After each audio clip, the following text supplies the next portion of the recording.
energy future. Secretary Granholm was the first woman elected governor of Michigan, serving 2 terms from 2003 to 2011.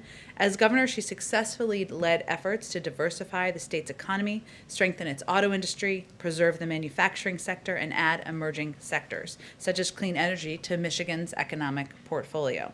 Today, 1/3 of all North American electric vehicle battery production takes place in Michigan. The state is one of the top 5 states for clean energy patents, and 126,000 Michiganders were employed in the clean energy sector prior to COVID-19. She also was the first woman elected Attorney General of Michigan and served as the state's top law enforcement officer from 1998 to 2002. As always, she can take a few questions. I'll be the bad cop, and with that, I'll turn it over to you. Great. I get to bring my binder too. It's a double binder stack here. Thank you so much, Jen. I really am privileged to be able to share the podium with you today. And good afternoon, everybody. So, I think that President Biden asked me to be the Secretary of Energy because I was the governor during a time when the auto industry was on its knees, and when auto workers were finding themselves out of work through no fault of their own. I feel like I have looked into the eyes of people who have been desperate and at a loss more times than I can count. And I was also governor when we invested to diversify Michigan's economy to build Car 2.0, which is the electric vehicle, and the guts to that vehicle, the battery. And now here we are 12 years later, and General Motors is saying that their entire fleet is going to be electrified. It is a huge distance that we've traveled, and so much of that is thanks to the decision by the federal government to invest in saving the backbone of the manufacturing industry, which was at that point the or the vehicle industry. The Obama-Biden efforts really made a statement and worked. And so we can do so much more than what we did in Michigan, and this is what the American Jobs Plan is all about. I feel so happy for America that we have a president who wants to invest in our country and in our workers and in our manufacturing. And so, to me, the fact that there is out there globally a $23 trillion market for clean energy products, for products that will reduce greenhouse gas emissions, is a massive opportunity for this country. And you better believe that other countries are seeing that opportunity as well. And our economic competitors are working to corner the market on those opportunities. Countries like China are pressing their foot on the pedal and revving up their electric engines, and they are thrilled to see that the United States is standing still while they are working to create jobs for their people. After I was finished being governor, I traveled to China to see their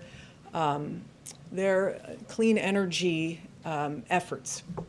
I was with a group, and we went to a city, and I was standing next to the mayor of the city in China, and during a demonstration, he leaned over to me and he said, "So, when do you think the United States is going to get a clean energy plan?"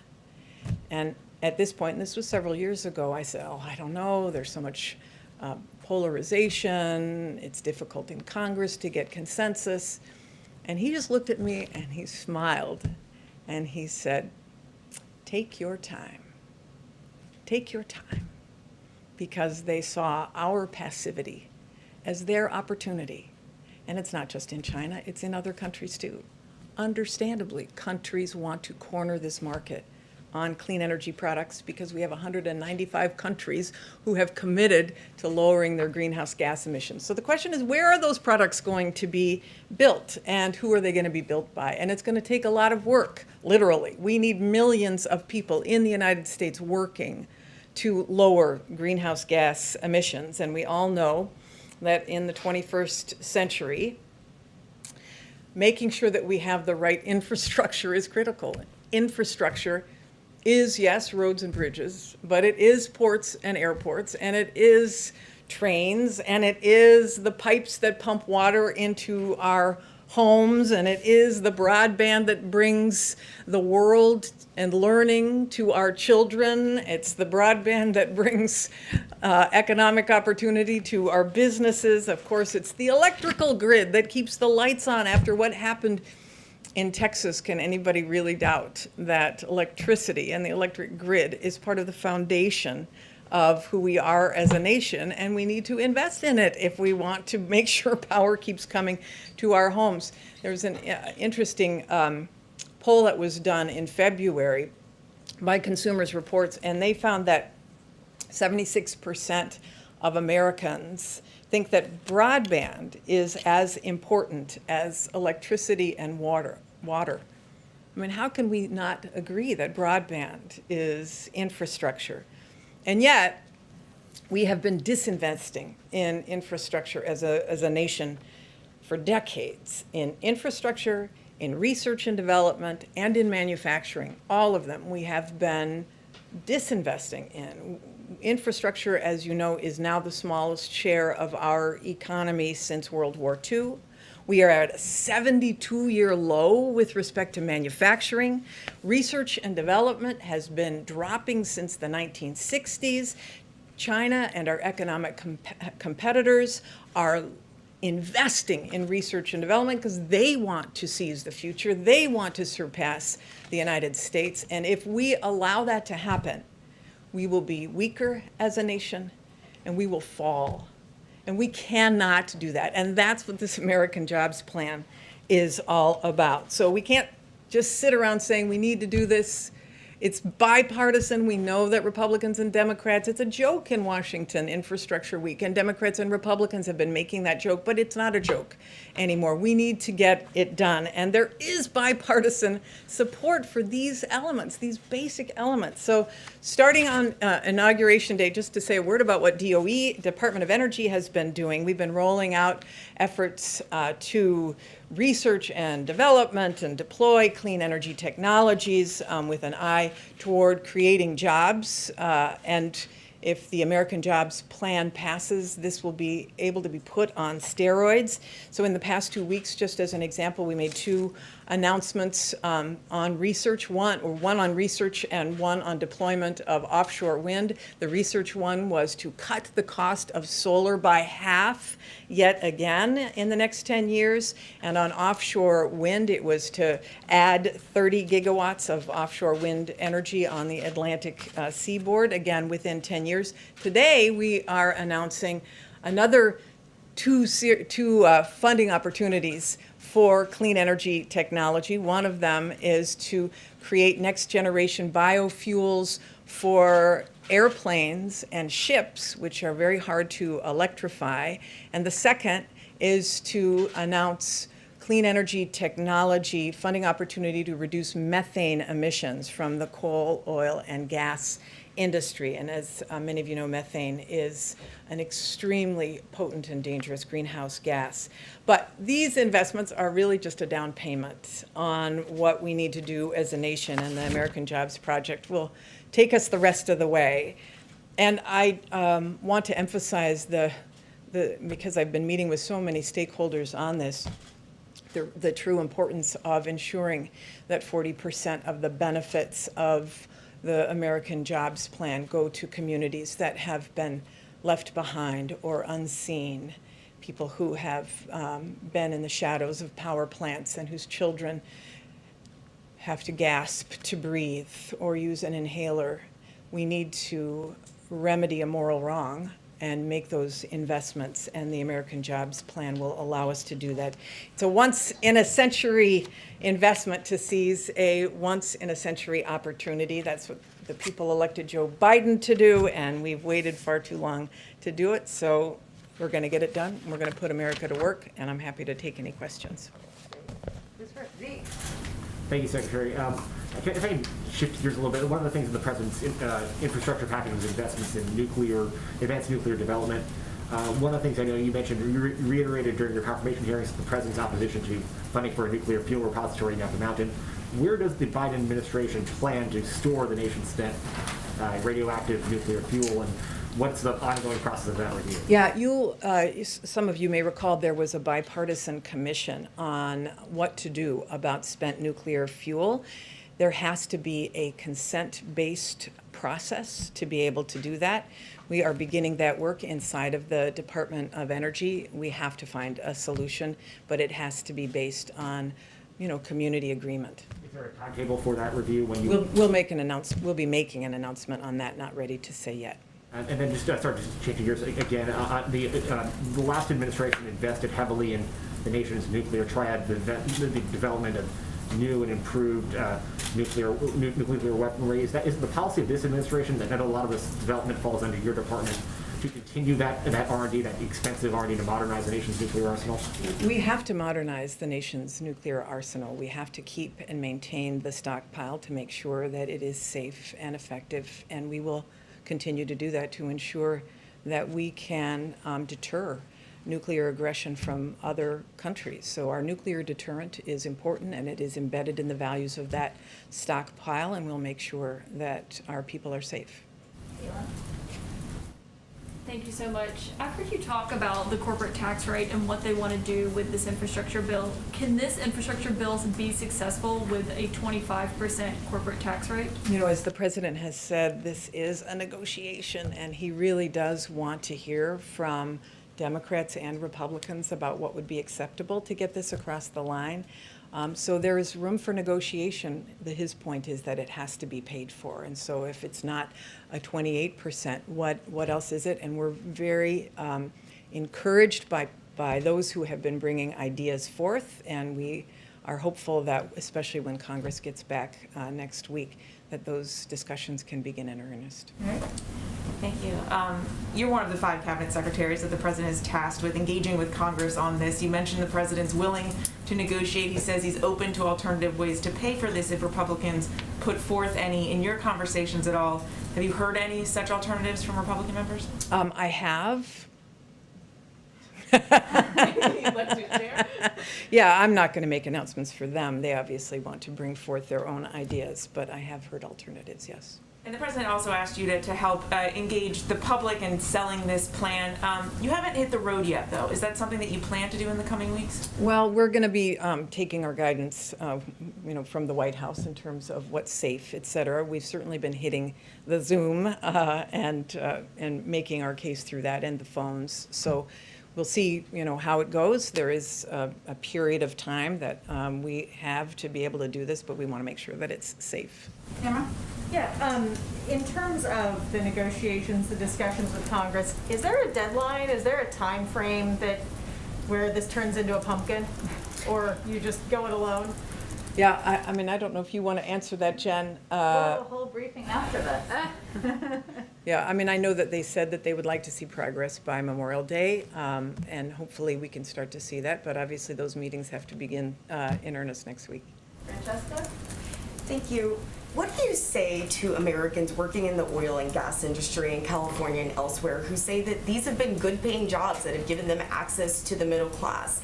And what, if anything, can the federal government do to ensure that these clean energy jobs, like the ones that you described, are as good as the ones that they'll be replacing? Yeah, this is a great question. And this is why the American Jobs Plan is very specifically targeting communities in coal and power plant areas, in gas and natural gas.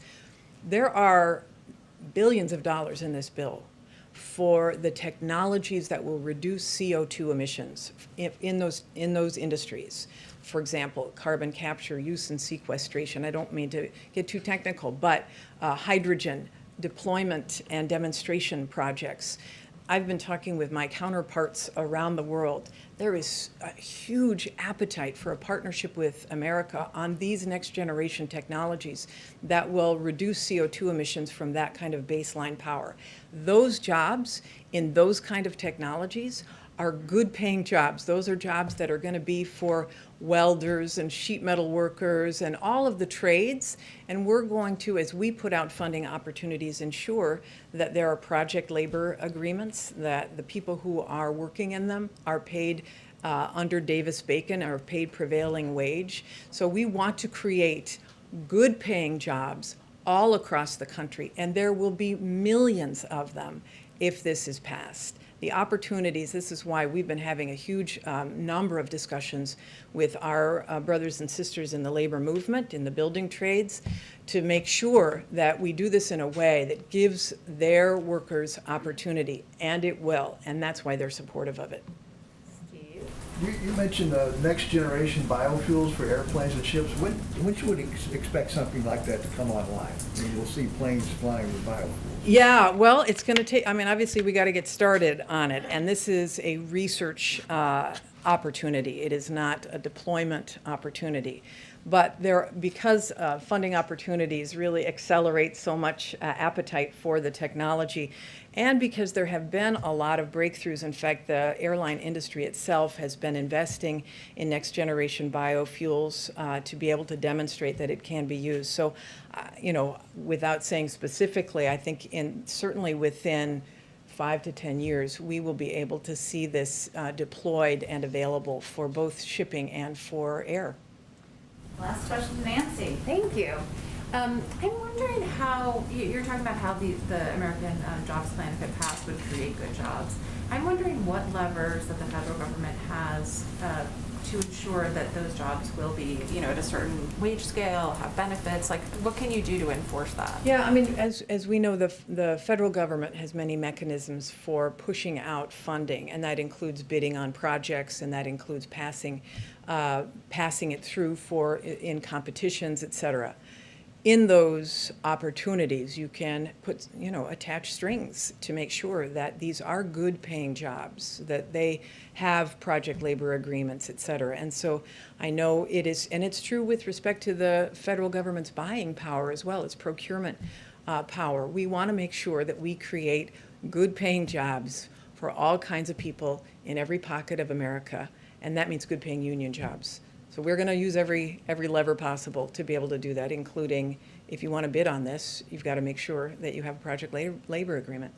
Thank you, Secretary Granholm. All right, for joining thank us. you. Appreciate it. Good luck. Thank you so much. Wait, I got to grab Oh, my go ahead. mask. Sorry. Thanks. Okay. Couple items at the top.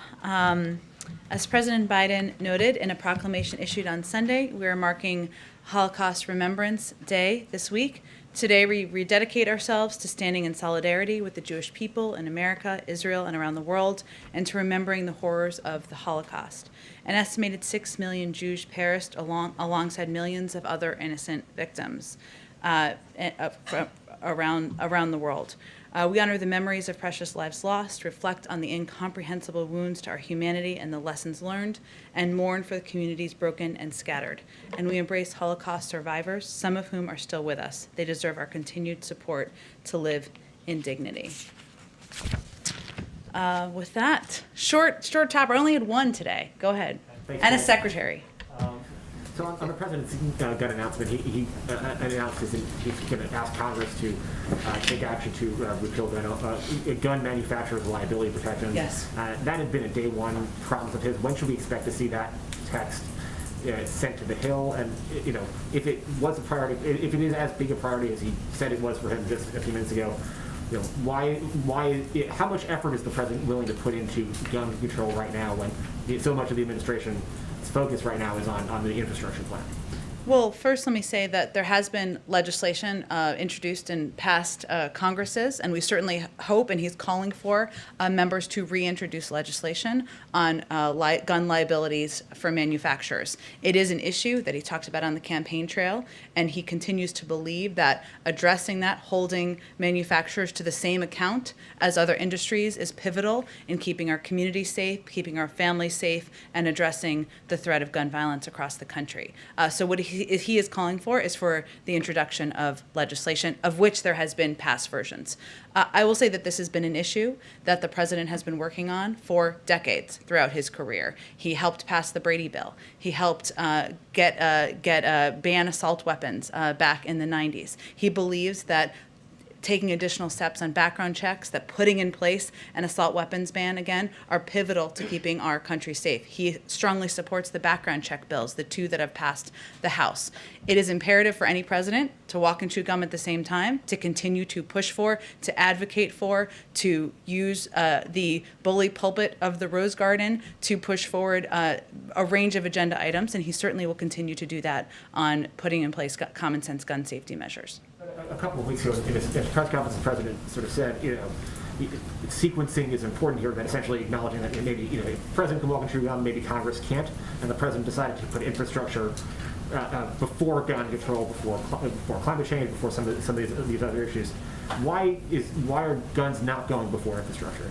Well, Congress plays the role, the Senate and the House, in moving legislation forward. And at any given time, there are multiple pieces of legislation moving their way through committees, moving their way through the House, moving their way to the Senate. There are 2 background check bills that have passed the House that can move to the Senate. He certainly is an advocate for those, while at the same time being an advocate for moving forward on the American Jobs Plan. And then finally, just a different topic on Afghanistan.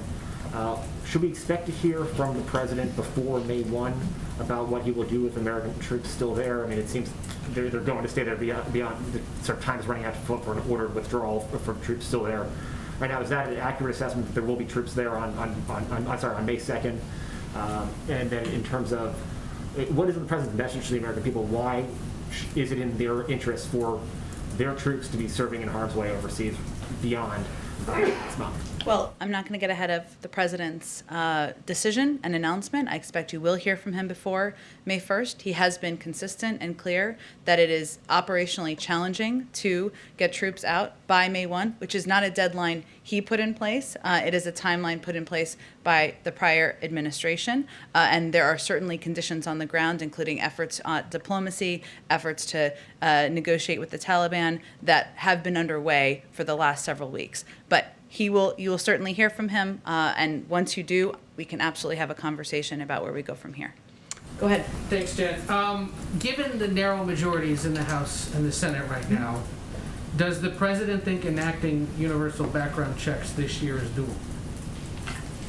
I think the president is going to leave the analysis of what's viable and doable to all of you and people on the outside. And certainly he's not vote counting himself, but he is also clear-eyed about the challenges in moving forward with legislation with the current makeup of the Senate. He is going to continue to advocate for that, as he did just today, just this morning in the Rose Garden, surrounded by some of the bravest and most courageous advocates for gun safety legislation in the country. But he also is not going to wait. And that's why he took action on, announced several steps that can be taken in the form of executive actions, in the form of guidance, and in the form of nominating someone to lead the ATF, because he feels you can't wait, and he's going to use the power of his presidency to take steps forward. Because this gets a little bit of what Zeke was getting at. I mean, we have a jobs cabinet now. We have face-to-face and Zoom meetings ongoing with Republicans and Democrats about infrastructure. Should we anticipate a gun control cabinet or meetings with Republicans about this issue? I certainly would anticipate the president will raise this issue in a range of conversations he has with members of Congress. This obviously is slightly different given the role of the Attorney General in measures on gun safety, and as is evidenced by the fact that he was present there today. So it's a bit different from a jobs cabinet, but I can assure you for members where this is appropriate, where it's an appropriate role for them to play, for members of the administration in the White House and otherwise to communicate with members of Congress, that will certainly continue to be at the top of our list. 2 other unrelated things real quick. The U.S. and Iran are engaged in indirect nuclear talks this week. Mm-hmm. Will Americans detained in Iran be part of those discussions? Certainly, Americans detained in Iran is an issue that we have raised with partners around the world and those who are having direct discussions with the Iranians. In terms of the focus and content of these discussions, I know they'll do a readout when they conclude the meetings, likely tomorrow. And beyond what Secretary Blinken, I know he held a meeting with families or representatives of them early on. Can you give us a sense of what else may be ongoing in this regard? In the effort to get Americans who are detained, the efforts would certainly be led by our diplomats and our negotiators out of the State Department, hence your reference to Secretary of State Tony Blinken. And obviously these discussions are often raised through different channels we have with the Iranians, given the fact that we're not currently having direct talks on even issues like the nuclear negotiations, but I'm not going to have an update beyond that from here. And then tomorrow, the Army Corps of Engineers will be at a federal court hearing regarding the fate of the Dakota Access Pipeline. Is it the administration's belief that construction of that pipeline should continue? Our view is that we would look at each pipeline through each individual pipeline separately and do an analysis of the costs and benefits on the environment and jobs, which is my assumption would be happening here. So I don't have an assessment of that, but we look at each of them individually. Conceivably, we get that tomorrow at the court hearing, though. I'm There's a delay, I guess, in considering this, given that the administration asked for more time. So I'm sort of trying to figure out if we may get that tomorrow. It wouldn't come from the White House, presumably, but I can certainly check if there's an expected timeline that we can share from here. Go ahead. Thanks. Following up on Zeke's question on the manufacturer liability bill, the president just said that if God granted him one item on his to-do list, it would be to get this done, to make it so that gun manufacturers can be held liable. It is something he promised on day one. It is day 78. What's the holdup here? There's no holdup. It just, legislation needs to be reintroduced. There are a number of members in Congress who are strong advocates for exactly what the president supports, share his view about the impact, and we're certainly hopeful and encourage them to move forward on that legislation, reintroduce it. But the president promised to send his own plan. You know, it's clear that you're waiting to see how this works its way through Congress, but why not put out your own bill, lead the charge on this? He is leading the charge by advocating for this moving forward, by using the bully pulpit of his presidency and of the Rose Garden to advocate for this legislation moving forward. It is the role of Congress, of course, to push legislation forward, to vote on it, to move it through committees, and he certainly is hopeful they'll do exactly that on this issue. The president did suggest recently that, you know, tackling this is a long-term issue, as he put it. Given the recent shootings, does he still see it that way? Does he still see this as a long-term issue? I think he certainly sees it as an issue that we won't solve overnight. So yes, he sees and is encouraged by the actions that we've seen across states. Take red flag laws as an example. There are 19 states. Many have implemented those laws in just the last few years. We know that they're impactful. In many places, there's bipartisan support for that. One of the announcements he made today was that we will be putting forward guidance to make it easier for states to put forward those laws. He knows that sometimes the first action doesn't happen at the federal level. It can happen at the state level. We've certainly seen that on a range of issues, and we've seen that on gun safety legislation as well. So he's encouraged by that, but knows that it can be a long journey. And has he been in touch with Leader Schumer about the next steps forward, especially on these bills that have passed the House? He, as you know, he's regularly in touch with Leader Schumer, who shares his commitment and concerns about the impact of gun violence on our communities, on this country, and they certainly discuss this among a range of other issues. The president does actually have it here, the list of all the promises that he made during the campaign of gun actions that he wanted to take. Obviously, you're doing what you think you can unilaterally, waiting for these measures to work its way through Congress. Does the president feel that he's doing everything he can to meet the scope of these commitments right now? Well, today the administration announced initial actions to address gun violence. There will be more.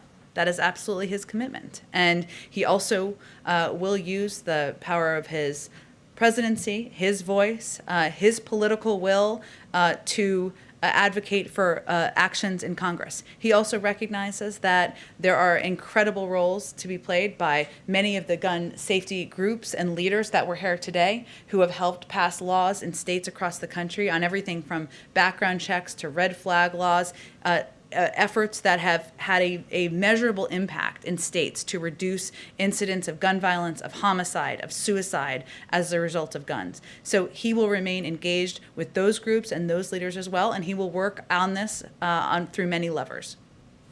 Go ahead, Caitlin. With these ghost guns, they can basically be bought, printed, and assembled at home. So how is the president confident that this rule can be enforced?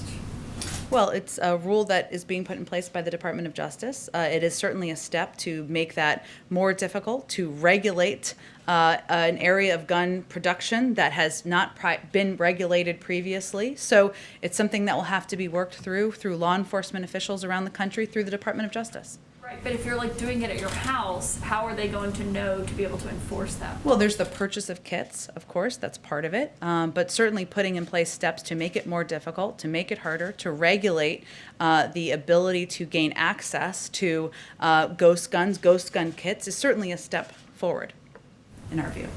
Okay. My other question is on the ATF nominee. When is he expected to formally nominate David Chipman to this role?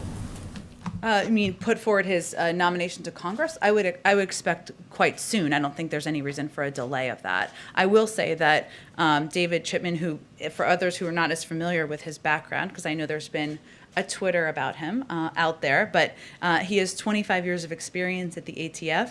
He has helped with the 1993 World Trade Center bomb. He helped while he was there. There was investigations into the World Trade Center bombing and Oklahoma City bombing. He's overseen complex firearms trafficking cases, and he is a gun owner himself. So the president's view is there's no one better to lead the ATF. He's certainly looking forward to putting his nomination forward, and I expect there would be no delay in that. Given his history as a gun control advocate, is the White House worried that this is going to be an uphill battle to get him confirmed?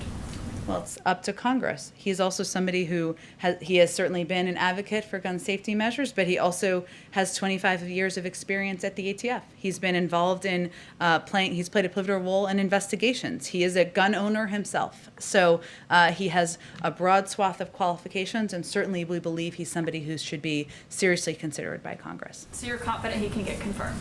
Well, that's up to the Senate. The president gets to pick who he wants to nominate. He's nominated somebody who is qualified, who has decades of experience, who is a gun owner himself, and it is up to the Senate to decide if they move forward with his nomination. My last question, is on the refugee cap that the president has proposed raising to $62,500, but he's not actually formally signed the paperwork yet.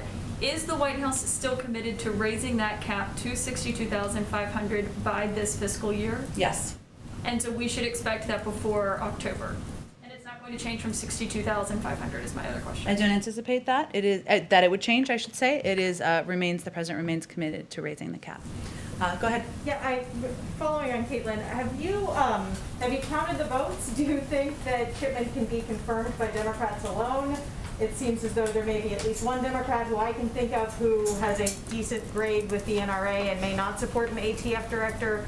Are there any Republicans that you could win over, or is this going to be a nomination that languishes like so many other ATF directors have in the past? We're certainly familiar with the history. The president would not have nominated him if he didn't think he was qualified and didn't think he was someone that the Senate, members of both parties, should give fair hearing to, seriously consider confirming. But we just announced his nomination today, so I don't have an assessment of the legislative outlook quite yet. Okay, quickly, when is the address to a joint session of Congress? Have you figured out that, or the logistics on that, what it'll look like? I can't wait till we can announce this. I'm with you. We can all share a joy on that. We are still working through and finalizing the date, the logistics. The president remains committed to delivering a joint session. We're working with leaders in Congress to finalize that. We certainly hope we'll have more to say soon. On another matter, General Motors has halted production in North America at several factories and extended shutdowns because of this semiconductor chip shortage. Yeah. It's disrupting the auto industry, and I'm wondering, are there any short-term measures that the federal government can take to help with this shortage? Is there anything that can be done? Well, let me first say that we fully recognize that this is an issue that is impacting industries across the country, including the auto industry. Earlier this year, the president held a meeting in his office with a bipartisan, bicameral group. He continues to work. He feels there's opportunity to work with members of both parties on addressing what is a very challenging issue for many industries. There's a 100-day review that is ongoing, which we plan to share the outcome of with the American people soon. And we're certainly looking through that review at undertaking, the review is focused, I should say, on undertaking the first ever whole of government approach to building a resilient, diverse, and secure supply chain to help address this issue for the long term, so that we are not just dealing with a short-term emergency. The president has also proposed included, I should say, $50 billion to create an office at the Commerce Department dedicated to monitoring domestic industrial capacity, because he recognizes that this is an issue that we will need to continue to address. And finally, next week, there's going to be a meeting led by our NEC director and our national security advisor with a number of companies we should have more details on, hopefully by tomorrow for all of you, to help discuss, get some private sector input on how to address this issue. So this is something that there is a great deal of focus on at the highest level across government. Go ahead. Just following up what Tam said, in the president's meeting, the president's supposed to meet with the Japanese prime minister next Friday, and I'm wondering if he'll ask Japan to place restrictions on exports of semiconductor chips to China.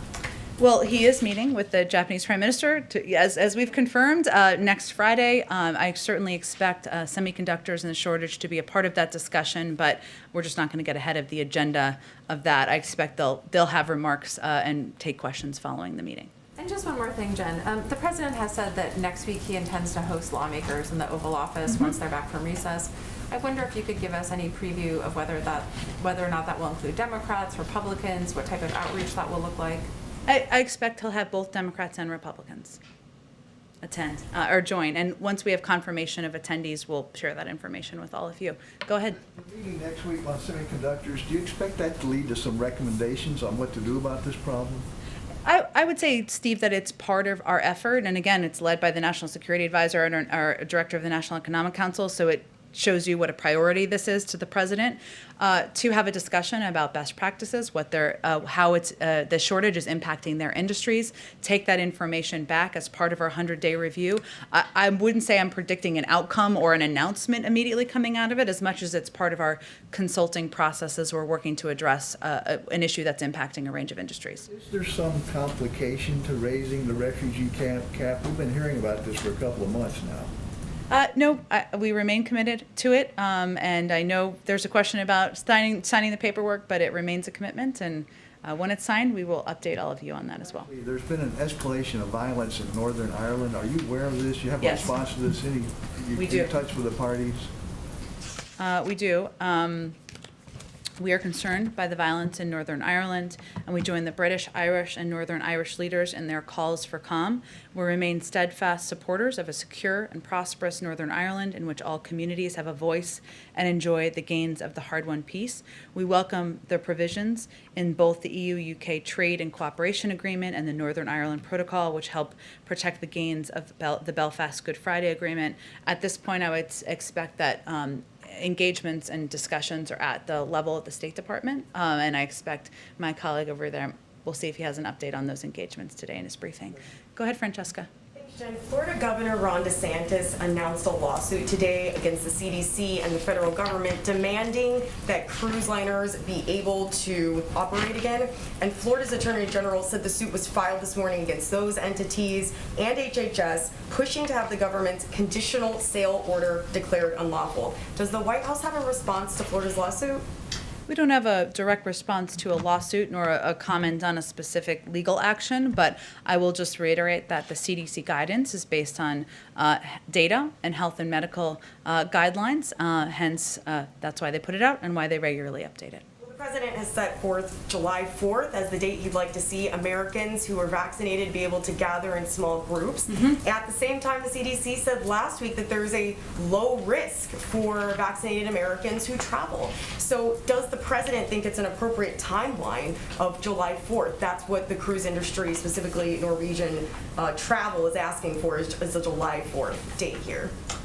We would defer to the CDC on any updated guidelines, but I don't anticipate that. But I would defer to them on any expectation they have of changing those guidelines. Again, they base them on health and medical experts who work at the CDC. They base them on data. The president's announcement on July 4th has nothing to do with cruise lines, as you know. It has to do with incentivizing, encouraging Americans to get access to the vaccine when they can get vaccinated. As we know, by the end of May, we will have enough vaccine supply to ensure every adult American can be vaccinated. So that's more about gatherings, small gatherings in your backyards, which is quite different from cruises, of course. Well, the reason I I brought up July 4th is because that's the date that Norwegian Cruise Line is asking for them to be able to allow to vaccinated individuals to be able to cruise. So that's where the July 4th date comes from. But also, more broadly speaking, they're asking in this industry for them to be able to be treated the same way that planes and airlines are able to be treated. So is there any specific concern that the White House has about allowing people who've been vaccinated to be able to resume cruising? Again, we rely on the guidance of the CDC, health and medical experts. There's a return to science in this administration. They have guidelines they've put out on cruise lines. If they decide to update them, that is their prerogative to do, but that's not a decision made by the White House. Go ahead. Since the last time you were asked about the state and local tax deduction, Jonathan Salant, by the way, I recognize you by your voice. I can't see your mustache. He has a good mustache, for anyone who doesn't know. Go ahead. last time you were asked about state and local tax deduction. Yep. Since then, Speaker Pelosi has now come out in favor of removing the cap. You know, we know where Schumer stands on the cap, and we also know that enough House Democrats, mainly from New York and New Jersey, said they won't support bills without removing the cap. And they could sink the bill if they stand to that thing. Given that, are you working with members of Congress now to try to find a way to address their concerns in the deduction cap? Well, we certainly know this is a proposal that a number of members have, and they've advocated for eliminating the SALT deduction, or returning the SALT deduction, I guess I should say. It is not a revenue raiser, as you well know, but we are open to hearing their ideas, whether it's this or whether it is different proposals or different numbers for the corporate tax rate, what it could be raised to, or whether it is different ways we can approach expanding broadband access or rebuilding our roads, railways, bridges, and helping our caregivers. So we expect this to be a part of the discussion. We expect members to continue to bring forward ideas, including around issues like SALT, and that will be a part of the negotiations moving forward. The other question is, before President Biden took office, he got a letter from advocates, safety advocates who lost loved ones in truck crashes. Mm-hmm. Truck crashes are up about 35% over the last 10 years. They asked them to support certain provisions, technology to reduce crashes. Those technologies, including automatic braking systems, speed delimiters, were recommended on Tuesday by the National Transportation Safety Board. Is that something the President supports? So he's going to have people in the agencies look at trying to impose some of those new safety restrictions. I'd certainly have to talk to him about it, but the good news is our Secretary of Transportation is coming tomorrow to the briefing room, so it sounds like a good question. Somebody can ask him as well. But we'll see if we can get something more for you before then as well. And one thing, I know under the Obama-Biden administration, they began a rulemaking to address sleep apnea, which was implicated in several fatal crashes. It was dropped in 2017. Is that something, again, you guys are looking at resurrecting that rule? I remember that rule well. I would have to check with our team who works on rulemaking as it relates to transportation. And again, these all sound like good questions for our Secretary of Transportation, but we'll work in between now and then to get you some answers as well. Go ahead, Ann. Yeah, just back on the liability, gunmaker liability issue again, at the risk of flogging a dead horse. I'm just wondering if you can explain what changed between when, as a candidate, Biden said that he would send legislation himself on day one to now, day 70, whatever it is, when your position is that Congress should do this on its own. Is that right? What I don't think we're saying on its own, on their own. Just like there is legislation on banning assault weapons that the president supports, there's legislation on expanding universal background checks, which he supports. There's also been legislation, many cycles of Congress on holding gun manufacturers to the same liability standards as other industries. So all I'm conveying is he would certainly advocate for that, as he did today. There is an opportunity to reintroduce legislation. We're certainly hopeful that members do that, and he would advocate for it and certainly use the power of the presidency to move it forward. Has he ruled out drafting something himself, or you guys yourselves? Well, I think it's not necessary. It's not perhaps necessary, given there have been a range of bills proposed that would address exactly this issue, and a range of leaders in Congress who have been advocates for putting in place common sense gun safety measures. I wouldn't rule anything out. All I'm conveying is that there has been a range of bills put forward in the past that he would support that would address exactly this issue. Go ahead, Ann, go ahead. Actually, something Okay, go else. ahead. So there's a spike in coronavirus cases in Japan, and vaccines are in very short supply. With the Prime Minister coming next week and the Tokyo Olympics as a huge priority for the Japanese, is it still the U.S. position that American athletes should attend those games? And are you persuaded, is the President persuaded, that they will be safe? Our position hasn't changed. Obviously, we work in close coordination with the U.S. Olympic Committee on assessing, and with our health and medical advisors in the U.S. government on assessing, but our position has not changed in their attendance at the games. One more very quickly. Is there any update on announcements for ambassadors? We're now past March, which you had said was sort of when many other administrations had done so, and you haven't put any big ones forward yet. I don't have an exact update other than to convey that I would expect that nominees for career nominees will probably be in the first slate of nominees for ambassadors as you're planning. Go ahead. Thank you, ma'am. A couple questions on the president's gun safety executive orders. I'm wondering, does the administration have data on how many crimes have been committed with these ghost guns that your team could share?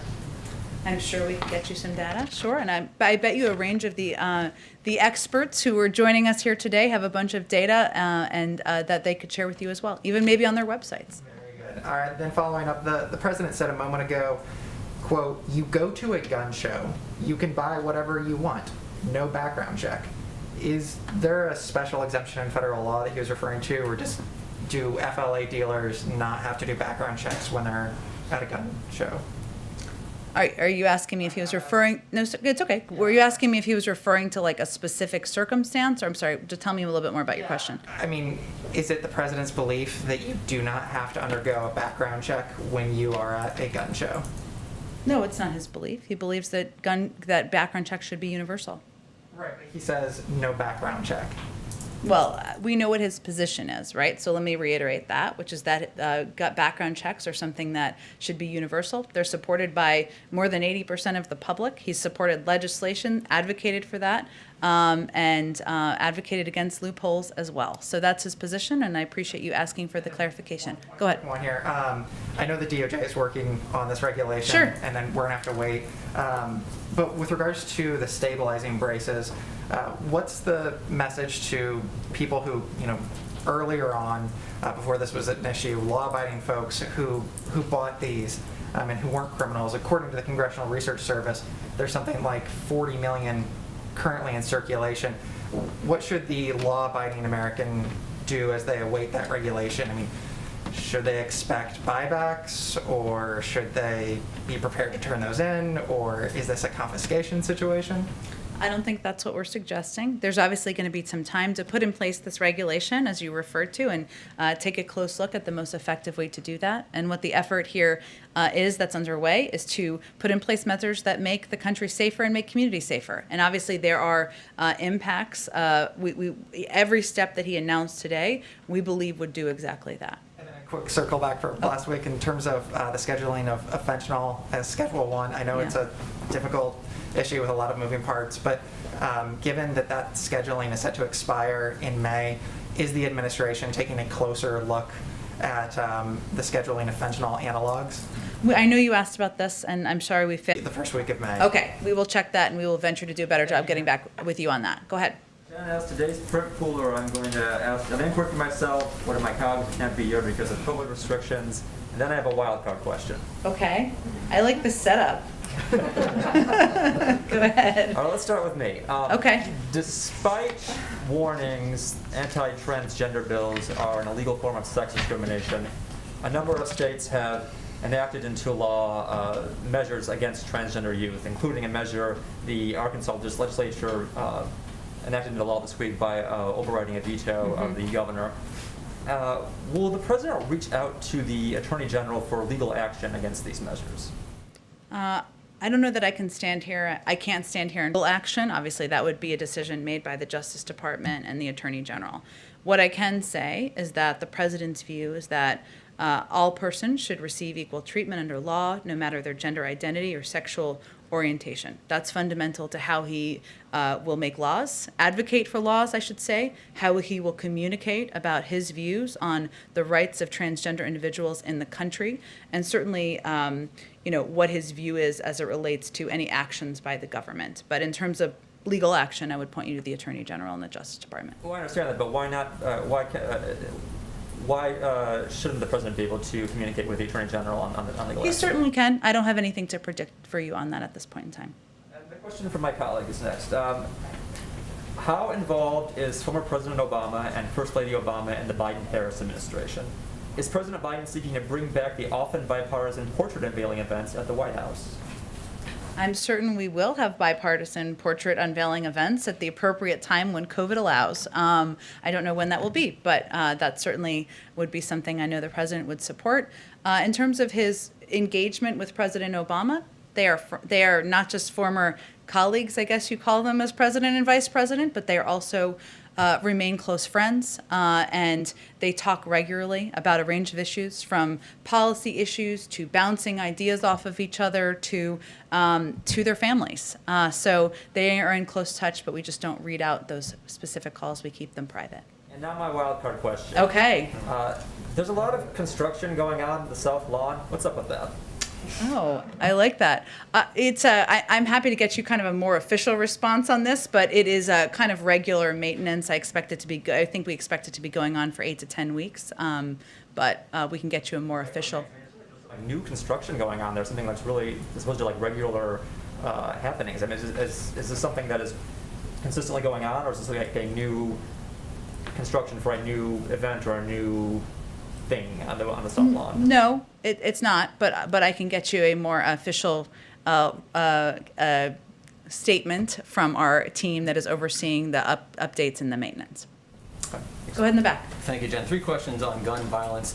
Does President Biden have a deadline for Congress to act? And if they don't meet that deadline, is he prepared with more executive action?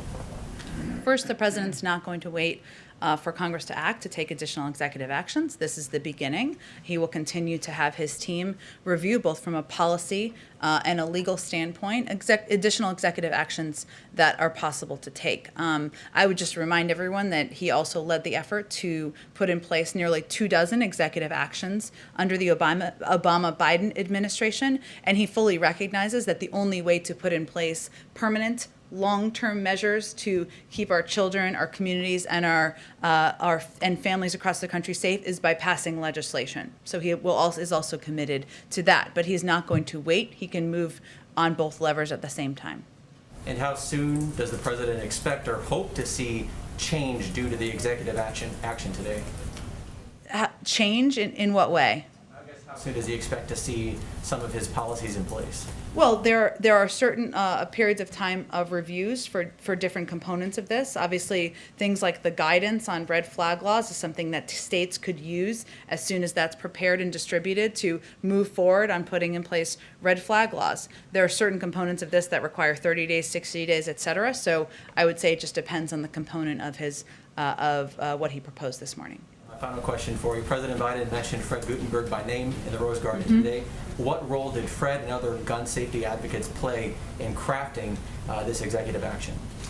Well, first I would say that people like Fred Gutenberg and Shannon Watts and Gabby Giffords, I mean, these are people who are absolute heroes on getting gun safety measures in place. They have led the effort when there was no appetite in Washington and none at the federal level to move forward on putting in place laws around the country. And the president recognizes that, and he has a huge respect and value for the role that they've played. That's why they were here today. He's had conversations, our team has had conversations at a range of levels with a number of these gun safety leaders through the course of the president's presidency, and they have ideas, they have proposals, and certainly that's taken into account as we were considering policy options to put forward today. Go ahead. Go ahead. German Chancellor Merkel spoke with Vladimir Putin today and demanded a withdrawal of the Russian troops on the Ukrainian border. What is the U.S. position, and has there been any contacts between the U.S. and Russia in the recent days about this issue? I don't have any additional contact to read out, aside from I think the last high-level contact was at the defense minister level that took place at the end of last week. But since you gave me the opportunity, let me just convey that the United States is increasingly concerned by recent escalating Russian aggressions in eastern Ukraine, including Russian troop movements on Ukraine's border. Russia now has more troops on the border with Ukraine than at any time since 2014. 5 Ukrainian soldiers have been killed this week alone. These are all deeply concerning signs. We are, of course, President spoke with President Zelensky, as you know, last week. In addition to reassurances to Ukrainian officials, the United States, we are also discussing our concerns about the increase in tensions in ceasefire violations and regional tensions with NATO allies. So that's another part of the conversations that is ongoing. But I don't have any engagements with the Russians to read out. After issuing a multitude of sanctions in the last years, and even after calling Vladimir Putin a killer, as the president did, in general, what do you think, how is the influence, does the US and does the general, in the West in general, have any influence on Vladimir Putin? Do we have any influence on Vladimir Putin? Look, I think that is perhaps in some ways suggesting that just because someone does bad behavior, we shouldn't hold them accountable unless we know it's going to immediately change their behavior. And that's just not how we see foreign policy or how we see our engagement in the world. And look, I think our focus is on, there's still an ongoing review, weeks not months, and that we are assessing as it relates to the troubling actions of Russia and this Russian government, where there will be consequences, as the president has conveyed, seen and unseen, and we hope to have more on that soon. Go ahead. Just to follow up on your answer there regarding former President Obama, because you said they are in touch fairly regularly. Mm-hmm. Can you more clearly define fairly regularly? No, that would be violating their friendship. Okay. Is it fair to say he is... The privacy of their friendship, I should say. Is he fairly regularly in touch with any other former president? I would say he is the president he's most former president he's most frequently in touch with. Are we talking a few times a week? A few times a month? I'm not going to give it a more define. I'm not going to define it more, other than to say that they engage not just about important moments in our country, but also about their own families. They have a connection on a personal level, so they discuss a range of issues when they connect. Yeah. Go ahead, Caitlin. Does the president agree with Senator Manchin that budget reconciliation should not replace regular order in the Senate? Well, first, for those of you who read the op-ed today or didn't read the op-ed, either way, did you all read it? Oh, surprised to hear. I will say there's a couple of principles the president has as it relates to engagement with Congress and how Democrats and Republicans should work together. The time has come to end these political games and to usher a new era of bipartisanship where we can find common ground on the major policy debates facing our nation. He also believes the issues facing our democracy today are not insurmountable if we choose to tackle them together. And he definitely believes that Republicans have a responsibility to stop saying no and participate in finding real compromise with Democrats. Does he agree with this line? Well, let me just say, those are all lines in Senator Manchin's opinion piece. Look, the president believes that there is a path forward to get this American Jobs Plan passed with bipartisan support. That's why he's going to invite Democrats and Republicans here.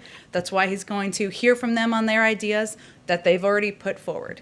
We're going to leave it to leaders in Congress to determine the mechanisms for moving things forward, but we think there should be every opportunity to do this on a bipartisan basis.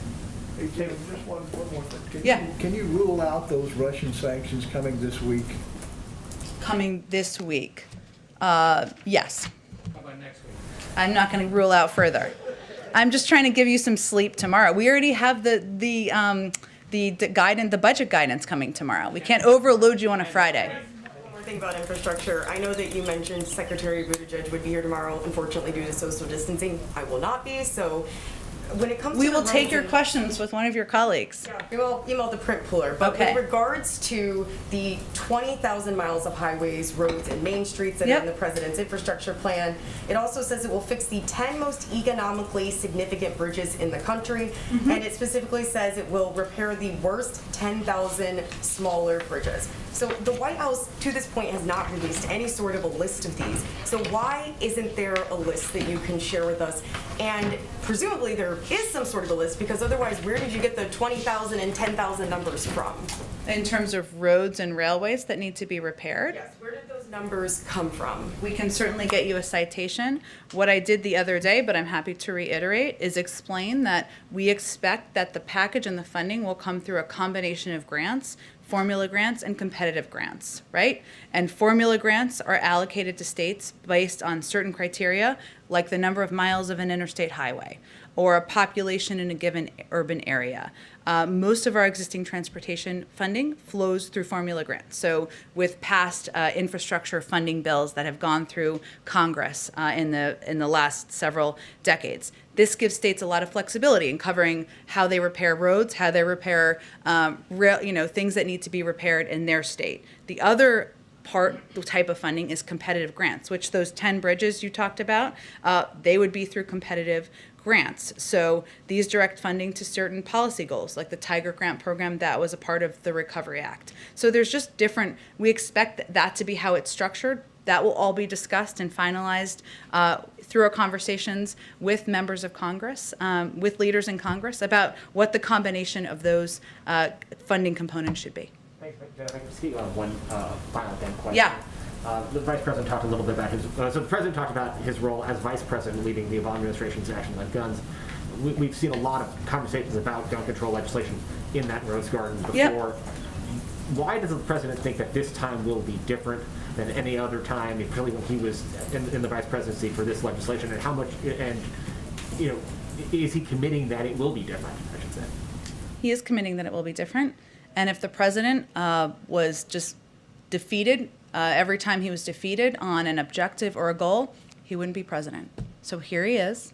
He remains an advocate throughout his life to putting in place gun safety measures. And it is something that he has been committed to, not just through words, but through action. And he believes it's something that, as president, he can help move forward and put in place more action. Thank you. Thanks, everyone.